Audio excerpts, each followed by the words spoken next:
আজকে আমরা এমন একটা সময় বাংলাদেশে বাস করছি যেটা সত্যি আমাদের জন্য খুব দুঃখজনক। মেয়েরা অনেকেই স্লোগান দিয়েছে আমাকে বিদায় দেওয়ার জন্য। আমার বিদায়ের পরে আজকে বাংলাদেশে কি অবস্থাটা আপনারা দেখেন। আজকে মেয়েদের সম্মান নাই। মাইকিং করে বলা হয় মেয়েরা বাজারে যেতে পারবে না। মেয়েরা কিভাবে কাপড় চোপড় পরবে সেটাও যেন একটা নির্দেশনা দিয়ে দেওয়া হয়, এবং মেয়েদেরকে ঘর থেকে যেন বের হতে না পারি। আর অনবরত এখন তো ধর্ষণ যেন একটা মহা উৎসবে পরিণত হয়েছে।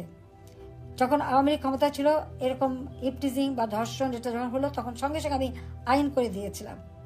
এমনকি যে ধর্ষক তার পরিচয়টাই যেন প্রচার হয়, তার ক্যাপিটাল পানিশমেন্ট যাতে হয় সেভাবে আইন করে দিয়েছি। কিন্তু এই 2024 সালের আগস্ট মাসের 5ই আগস্টের পর থেকে আজকে কি অবস্থা বাংলাদেশে? মেয়েদের সব অধিকার একে একে কেড়ে নেওয়ার চেষ্টা বাস করছে, যেটা সত্যি আমাদের জন্য খুব দুঃখজনক। হাটে ঘাটে মাঠে মেয়েদেরকে অনবরত লাঞ্ছিত করা হচ্ছে। ক্ষমতা এসেছে একজন সুদখোর জঙ্গি নেতা ইউনূস, তার আমলে তো কেউ আন্দোলন করতেই পারছে না। 7 জুলাই থেকে 14 জুলাই পর্যন্ত আমাদের ছেলেমেয়েরা যে আন্দোলন করেছে বা 15 জুলাই পর্যন্ত আন্দোলন করেছে, ওই তাদের উপরে টিয়ার গ্যাস মারা, সাউন্ড গ্রেনেড মারা আমরা তো কিছুই করিনি। অথচ এখন মহিলা শিক্ষক বাচ্চা নিয়ে আছে, তার উপরে গরম পানি মারা হচ্ছে, তাকে গ্রেপ্তার করা হচ্ছে।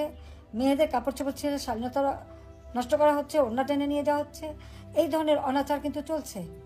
মাদ্রাসার শিক্ষকরা আন্দোলন করেছে, তাদের উপরে হামলা, 2 জন মারা গেছে, সেটা লাশ গুম করে ফেলা হয়েছে।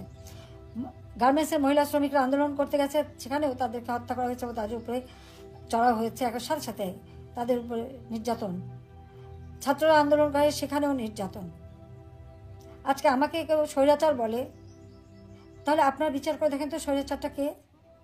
আমি তো সহনশীলতা দেখিয়েছি, আন্দোলন করেছে, সংগ্রাম করেছে, আমরা সহনশীলতা দেখেছি, আলোচনা করেছি, ছাত্রদের সব দাবি মেনে নিয়েছি। দাবি মানার পরেও তাদের এক দফা।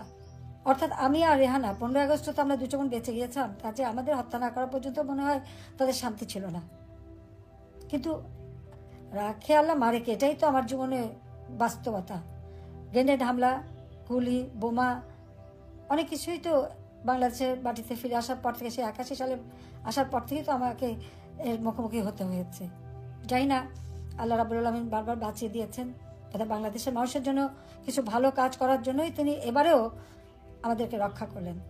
কিন্তু আমি যেখানেই থাকি, যত দূরেই থাকি, আমার মনটা বাংলাদেশেই আছে। আর আমাদের নারী সমাজ আজকে যেভাবে নির্যাতিত নিগৃহীত হচ্ছে, আমি তার নিন্দা জানাই।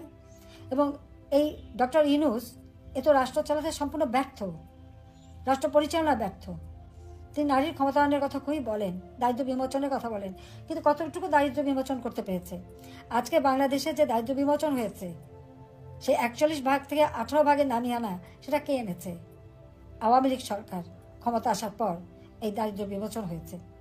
হত দরিদ্রের সংখ্যা ছিল 25.1 ভাগ, আমরা তা 5.6 ভাগে নামিয়ে নিয়েছিলাম। এবং আমার লক্ষ্য ছিল যে বাংলাদেশের একটি মানুষও ভূমিহীন গৃহহীন থাকবে না। আমি যে আশ্রয়ণ প্রকল্পে ঘর বাড়ি তৈরি করে দিচ্ছি, সে 96 সাল থেকেই পর্যন্ত যাদের দিচ্ছি, সব জায়গায় আপনারা দেখবেন নারী পুরুষের ওই ঘরে 2 কাঠা করে জমি এবং ঘর, সেখানে কিন্তু নারী পুরুষের সমান অধিকার দিয়ে দিয়েছি।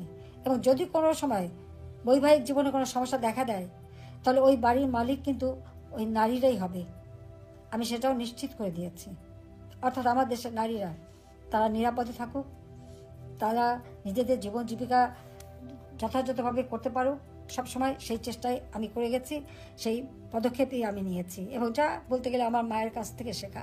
একটা সমাজের 2টি অঙ্গ নারী পুরুষ সমানভাবে যদি এগিয়ে না যায়, তাহলে সে দেশ কখনো উন্নত হতে পারে না।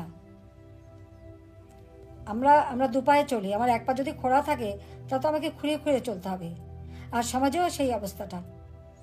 কাজে সেদিকে লক্ষ্য রেখে শিক্ষা দীক্ষা কর্মক্ষেত্রে সব জায়গায় যেন আমাদের নারীদের সমানভাবে তারা এগিয়ে যেতে পারে,